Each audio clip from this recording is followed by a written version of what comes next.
Hello everyone, and welcome to It's Monday, time to meet the author. I'm super excited today because I have the wonderful Jeremy Heimans with me today, and he's talking about his new book called New Power. And what's the full title of the book? It is called New Power, How Power Works in Our Hyperconnected World and How to Make It Work for You. But the truth be told, it has a different subtitle in the UK. Okay, well I'm glad I didn't try and remember that. Exactly. Every country has their own spin on it, but the book's called New Power. Fantastic. Yeah. And what's the general premise of the book? So look, the book is about how to exercise power today, right? And how to exercise power in a way that's different to the way it's traditionally been exercised. So if you think about one way to set the scene, you think about the difference between the way Harvey Weinstein exercised power and the Me Too movement. So Harvey Weinstein thinks of power as a currency. So for decades, he hoarded up that power. He spent that power to punish people that were his enemies, to reward his friends, and he built up this whole hierarchy where he was at the top. In the Academy Awards, he was tied only with God for the person most thanked, right? So this is really? I know, it's crazy. So this is a person who really protected himself. He really understood how to exercise this kind of old power, is what we call. But actually, think about the Me Too movement that helped to topple this giant. The Me Too movement works very differently.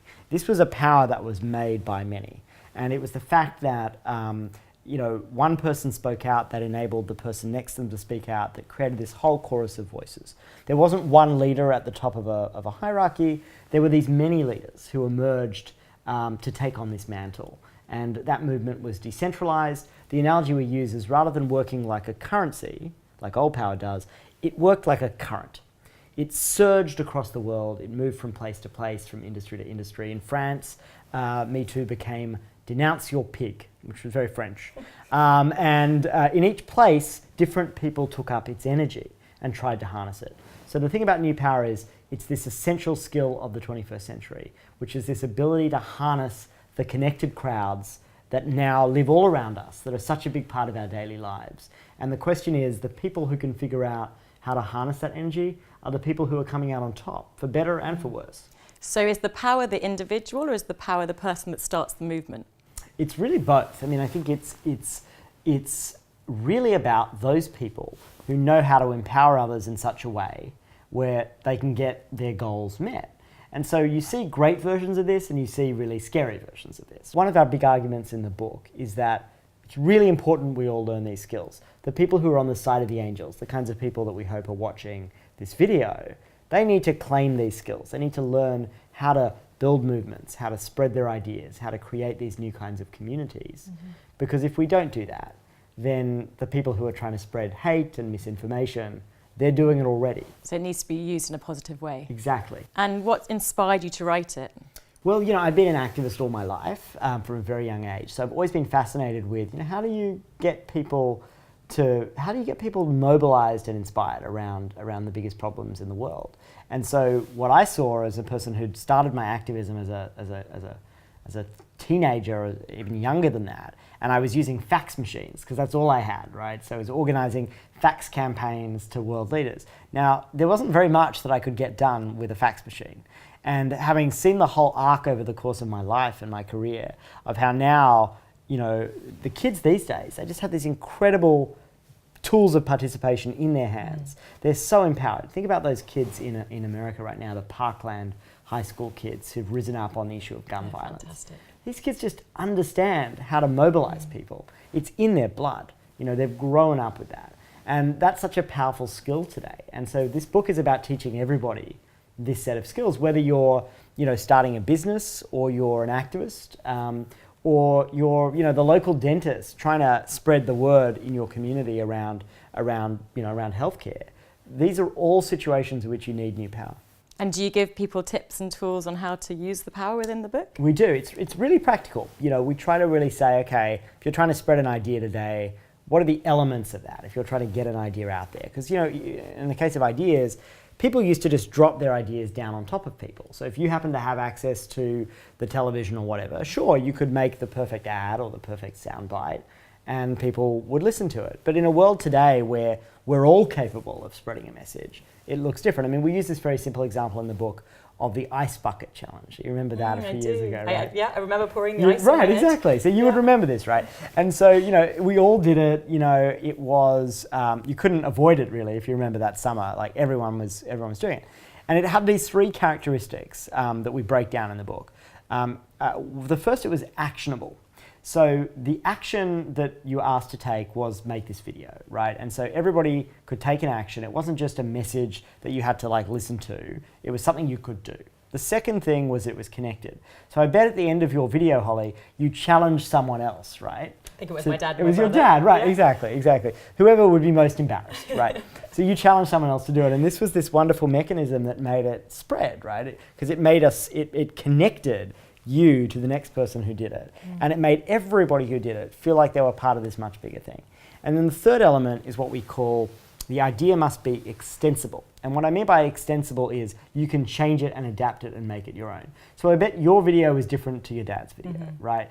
So we call this the ACE framework. Ideas need to be actionable, they need to be connected, and they need to be extensible.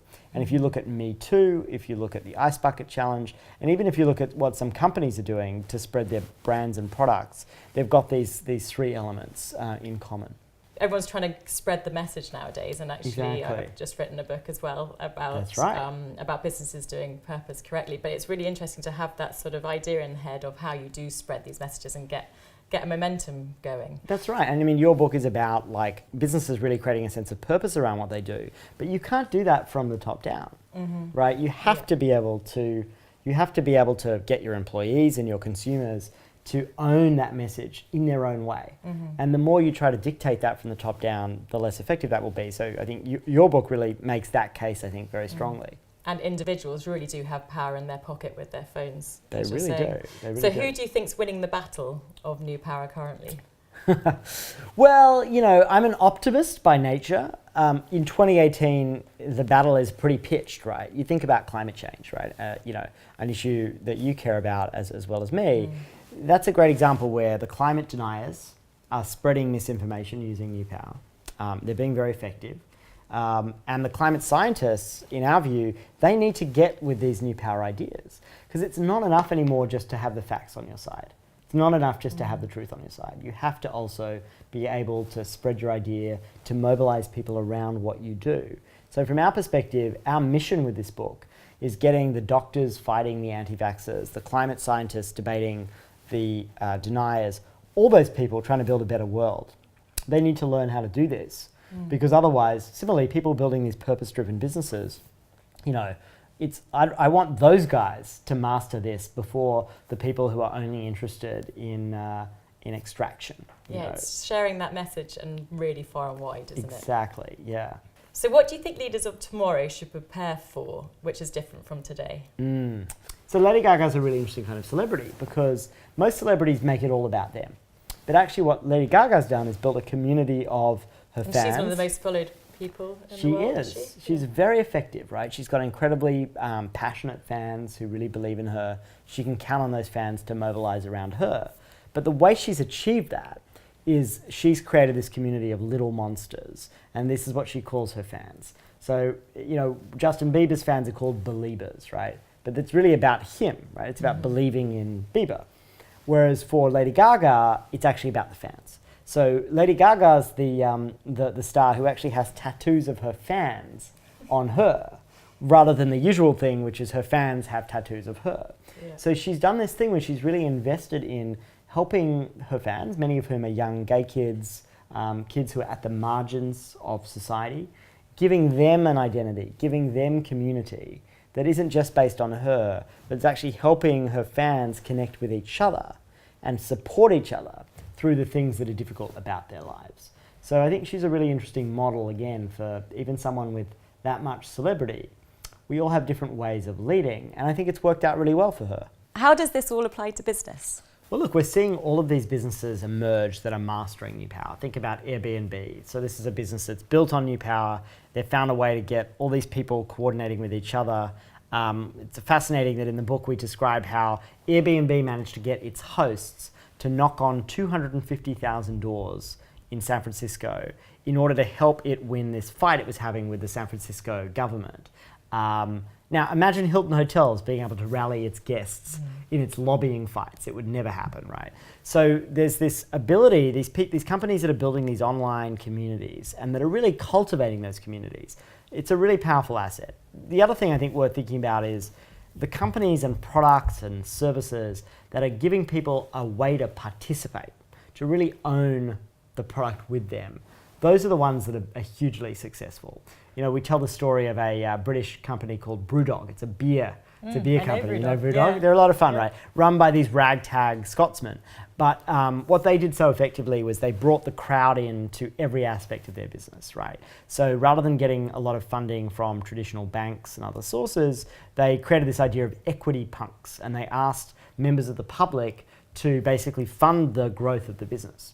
They then have these annual general meetings, and instead of having an annual meeting which is full of, boring minutes and regulations, it's just a huge musical festival. And everybody comes and, there's plenty of beer there, and it creates this community among their customers. They also allow their customers to design their next brews. So there's this whole integrated, really thoughtful way that they've integrated the consumer into the experience of being part of Brewdog in such a way that they're much more loyal.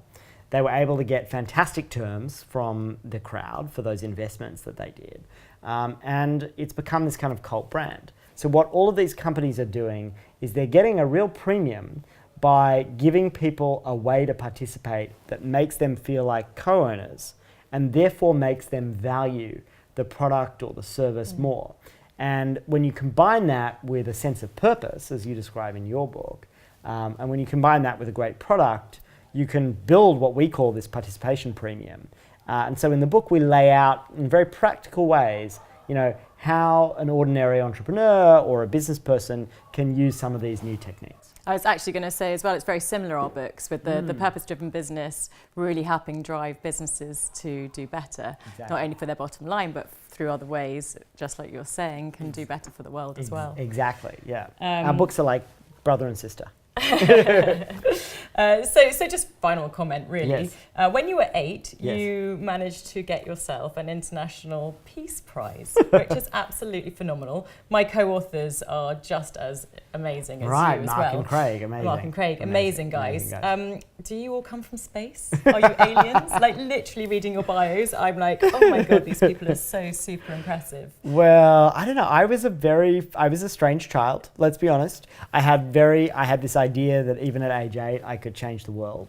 And so my philosophy is I never want to lose that idealism. Some would call it naivety. As a schoolboy growing up in Australia, as I did, that somehow I could affect the world. But actually that idealism, that belief that you can change the world is part of what this book's about. It's about giving everybody that same feeling and giving everybody the tools to do it. And I think it's really important that none of us lose that idealism at a time when there's so much chaos in the world, where people feel like they're falling behind, there's a lot of conflict. We want this book to give people hope, and we want this book to give them the tools to kind of leap ahead in this kind of crazy new world. Well, it certainly does. So well done, and thank you very much for talking to me today. Such a pleasure, Holly. Thank you. Thank you.